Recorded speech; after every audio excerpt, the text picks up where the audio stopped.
एक साधारण सी खुशी। आज मकर संक्रांति है। पूरा साल निकल जाता है, लेकिन ये दिन आते ही मन अपने आप खुश हो जाता है। एक सुकून भरा परिवार। हमारे घर में जो शांति है ना, वो किसी दौलत से नहीं आती। हम जो भी करते हैं दिल से करते हैं। एक जिद। आज मेरी पतंग सबसे ऊपर जाएगी। आज पूरा आसमान देखेगा कि संजय कैसे उड़ाता है। एक पल की लापरवाही या पीछे मत जा, छत का कोना आ गया है, ज्यादा खींच मत। और सब कुछ बदल गया। संजय, पीछे हट। पतंग छोड़ दे, कोई जरूरत नहीं है जीतने की। एक माँ की आखिरी उम्मीद। डॉक्टर साहब, मैं हाथ जोड़ती हूँ, भगवान के लिए उसे बचा लीजिए। एक ऐसी खामोशी हमें अफसोस है, हम आपके बेटे को नहीं बचा पाए। एक सवाल, अगर हम गलत नहीं थे तो हमारे साथ इतना गलत क्यों हुआ? क्योंकि समय लौट कर नहीं आता। क्या हम जो भक्ति कर रहे थे वो सच में शास्त्रों के अनुसार थी?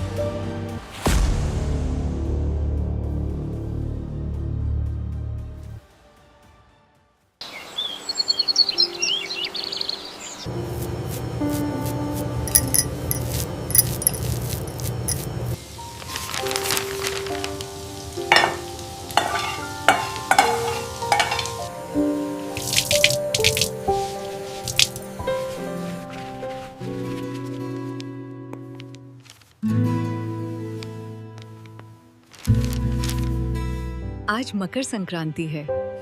पूरा साल निकल जाता है, लेकिन ये दिन आते ही मन अपने आप खुश हो जाता है। तिल के लड्डू बनते हैं, घर में मिठास आती है, बच्चे हंसते हैं। बस यही तो भगवान से मांगा था मैंने, कि मेरा परिवार हमेशा ऐसे ही साथ रहे, हंसता रहे। अरे भाग्यवान, हमारे घर में जो शांति है ना, वो किसी दौलत से नहीं आती। हम जो भी करते हैं दिल से करते हैं। अपने पूर्वज देवताओं की पूजा करते थे और हम भी आज वही कर रहे हैं, पूजा हो या त्योहार। इसी से हमारा पूरा परिवार खुश है।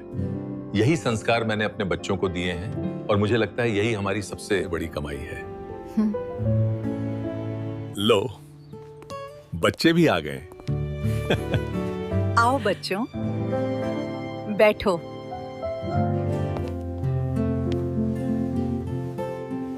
माँ, जल्दी लड्डू बना देना। छोटा भीम की तरह लड्डू खाकर ताकत आएगी मुझ में भी।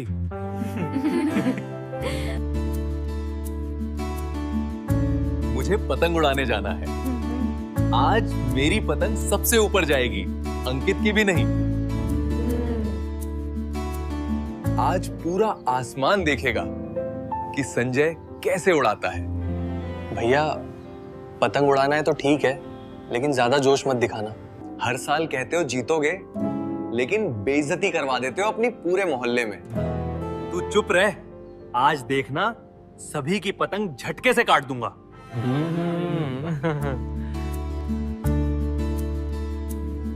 चलो पतंग उड़ाने चलते हैं। भैया, बच्चों, ध्यान से पतंग उड़ाना।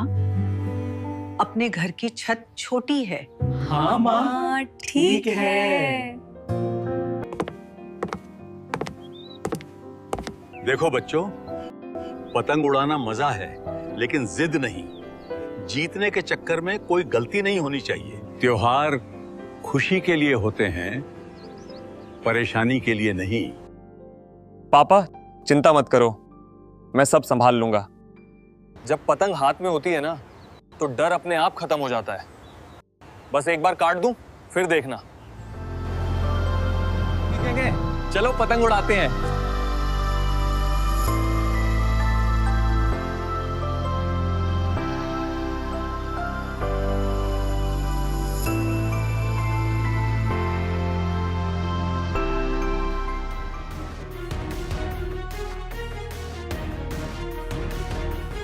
भैया पीछे मत जा, छत का कोना आ गया है, ज्यादा खींच मत, मांझा तेज है। संजय, पीछे हट। पतंग छोड़ दे, कोई जरूरत नहीं है जीतने की। भैया सुन रहा है ना तू? संजय, मेरी बात सुन। भैया भैया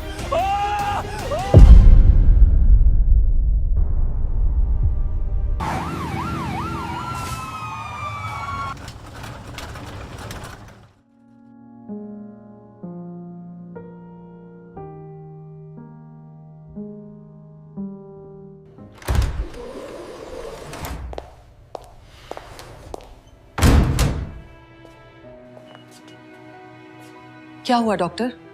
हमारा बेटा ठीक है ना? मुझे माफ कर दो। डॉक्टर साहब, मैं हाथ जोड़ती हूँ।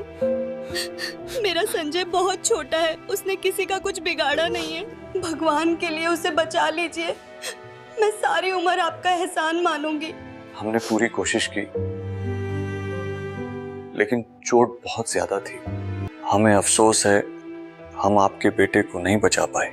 मेरा संजय, मेरा संजय!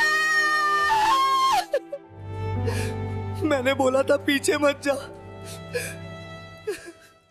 क्यों छोड़ के चले गए आप हमें? मैंने पूरी जिंदगी भगवान पर भरोसा किया है।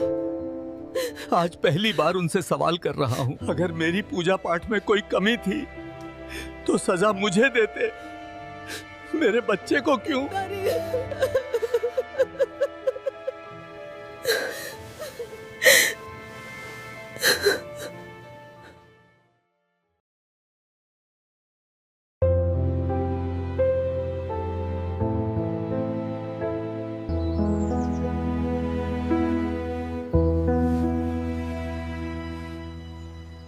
हर मकर संक्रांति पर तिल के लड्डू बनाती हूँ, लेकिन अब वो मिठास हाथों में ही रह जाती है। संजय की आवाज जैसे इन दीवारों में अटक गई है। वक्त गुजर गया, लेकिन वो दिन नहीं गया। आज भी समझ नहीं पाया कि अगर हम गलत नहीं थे तो हमारे साथ इतना गलत क्यों हुआ।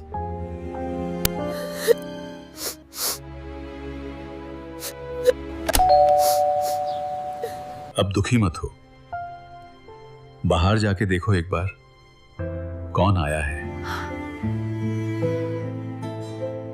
हाँ, देखती हूँ।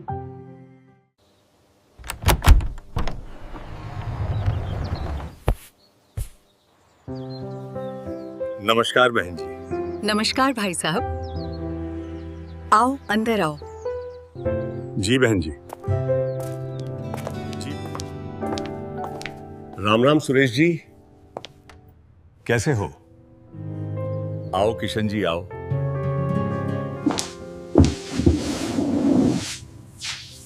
सुरेश, दोस्त हूं इसलिए देर से नहीं, सच से मिलने आया हूं। जब संजय के बारे में पता चला तो बहुत दुख हुआ, लेकिन एक बात मन में अटक गई।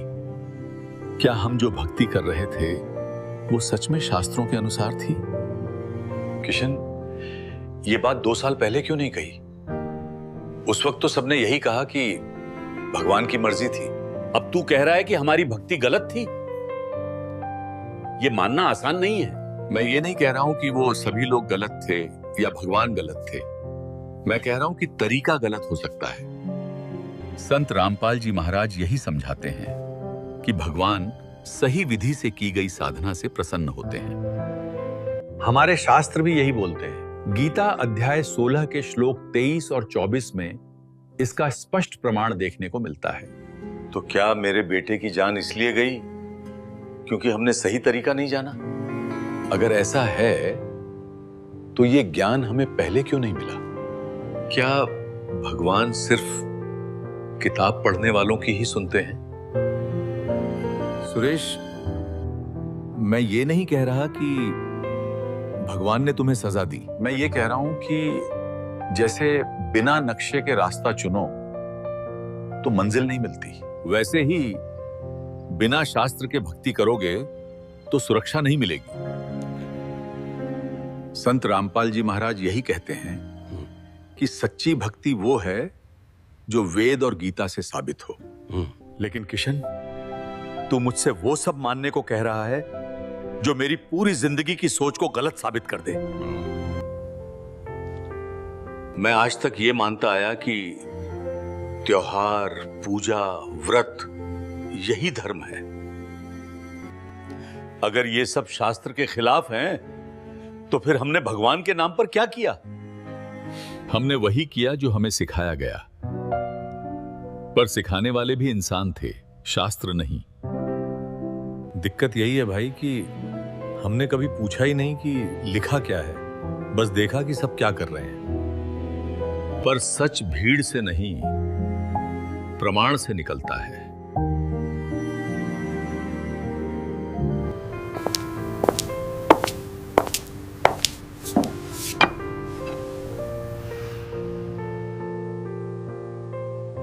भाई साहब, अगर ये सच है तो एक माँ होने के नाते मेरा मन टूट रहा है। क्या मेरे संजय की मौत हमें जगाने के लिए हुई? क्या भगवान इतने कठोर हो सकते हैं कि समझ देने के लिए बच्चा छीन लें? नहीं बहन जी, भगवान किसी को दुख देने में विश्वास नहीं रखते। दुख अज्ञान से आता है। जैसे अंधेरे में ठोकर लगती है, वैसे ही गलत साधना में जीवन ठोकर खाता है। संजय निर्दोष था, गलती हमारी जानकारी की थी। ये हमारे गुरुजी की किताब है जो मैं तुम्हें देना चाहता हूं। ये किताब मैंने यूं ही नहीं दी सुरेश। इसमें लिखा है कि पूर्ण गुरु की पहचान क्या होती है और भगवान किस भक्ति से प्रसन्न होते हैं। मैं नहीं चाहता हूं कि तुम मेरी बात मानो, मैं चाहता हूं कि तुम पढ़कर खुद फैसला करो। मैं अभी ये सब नहीं अपना सकता किशन, मेरा मन तैयार नहीं है। मेरे लिए अपनी परंपरा को गलत कहना अपने माँ बाप को गलत कहना जैसा है। शायद तू सही हो, लेकिन मैं ये रास्ता अभी नहीं चुन सकता। ठीक है सुरेश, एक बार ये पुस्तक जरूर पढ़ना है। अभी मैं चलता हूं। सत साहेब। ठीक है किशन, राम राम।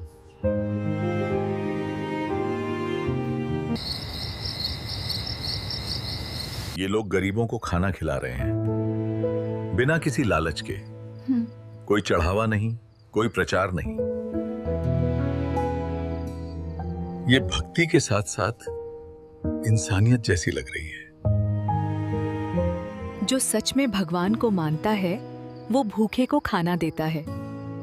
ये देखकर मन शांत हो रहा है।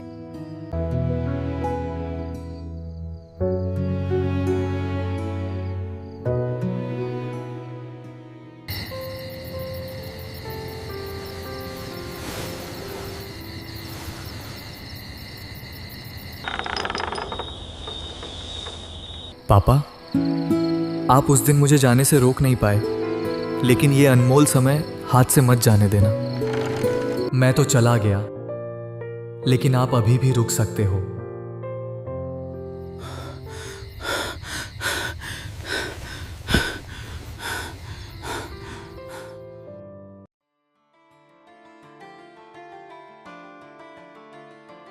यहां लिखा है, पूर्ण गुरु वही है जो शास्त्र से प्रमाण दे। तो हम आज तक किसी से प्रमाण मांगते ही नहीं थे, हम सिर्फ मानते रहे। हम भगवान से रोज डरते रहे, लेकिन उन्हें समझने की कोशिश कभी नहीं की। पापा, अगर ये ज्ञान सच है तो हमें देर नहीं करनी चाहिए। हमने एक भाई खोया है, अब एक दूसरे को नहीं खो सकते। अगर संजय भैया आज होते तो शायद वो भी यही चाहता कि हम सही रास्ता चुने। आज पहली बार मुझे लग रहा है कि मैं भगवान से कुछ मांग नहीं रहा था, मैं उनसे रास्ता पूछ रहा हूं। अगर ये रास्ता शास्त्र का है तो मैं परंपरा नहीं, सत्य चुनूंगा। मैं भी, अगर इससे आत्मा को शांति मिलती है तो यही सही भक्ति है।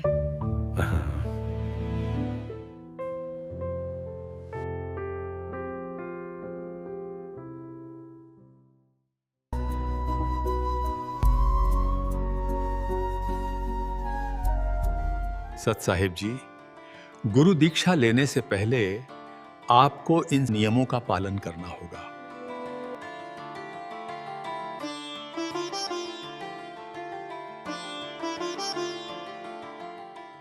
इनका आप सभी को अंतिम श्वास तक पालन करना है। सतगुरु हम बेपरवाह बंद परमहंस पूर्ण पूर से रोम रोम रविचंद ग्रीव सतगुरु हम है जिंदा जगदीश सुन विदेशी मिल गया छतर मुकुट है शीश ग्रीव सतगुरु के लक्षण कहूँ मधुरे बैन विनोद चार वेद शास्त्र कान धारा बोध।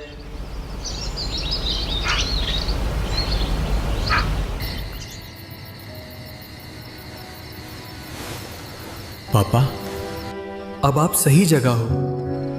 यही भक्ति सच में आत्मा को मुक्त करती है। संत रामपाल जी महाराज साक्षात भगवान हैं। इनके चरणों से कभी दूर मत होना। अब समझ आया कि भक्ति डर से नहीं, ज्ञान से होती है, और सत्य ज्ञान केवल संत रामपाल जी महाराज ही बता रहे हैं। तो दर्शकों, अब जरा रुक कर सोचिए, क्या हम जो भक्ति करते आ रहे हैं वो सच में शास्त्रों के अनुसार है या बस परंपरा का हिस्सा बन चुकी है? इस कहानी का दर्द हमें यही सवाल पूछने पर मजबूर करता है, क्योंकि संत रामपाल जी महाराज का ज्ञान साफ कहता है कि मनमानी साधना न तो आत्मा को शांति देती है और न ही सुरक्षा, जबकि शास्त्र प्रमाणित भक्ति ही जीवन को सही दिशा देती है। जब ये परिवार डर और अंधविश्वास से बाहर निकलकर सत्य ज्ञान की ओर बढ़ा, तो उसे समझ आया कि भगवान को पाने का रास्ता मनमुखी साधनाओं से नहीं बल्कि शास्त्र प्रमाणित ज्ञान से तय होता है। और शायद आज सबसे जरूरी सवाल यही है कि क्या हम भी सच जानने को तैयार हैं? सही विधि से की गई भक्ति ही आत्मा को शांति और दिशा देती है। इस परिवार की तरह जब इंसान परंपरा से आगे बढ़कर सत्य ज्ञान को समझता है, तब उसे एहसास होता है कि भक्ति ज्ञान का मार्ग है और असली बदलाव वहीं से शुरू होता है। और संत रामपाल जी महाराज ही वो एकमात्र तत्वदर्शी संत हैं जो इस बदलाव की शुरुआत कर चुके हैं। दर्शकों, अब देर किस बात की, अभी संत रामपाल जी महाराज का ज्ञान समझे और मोक्ष की तरफ अपना कदम बढ़ाए।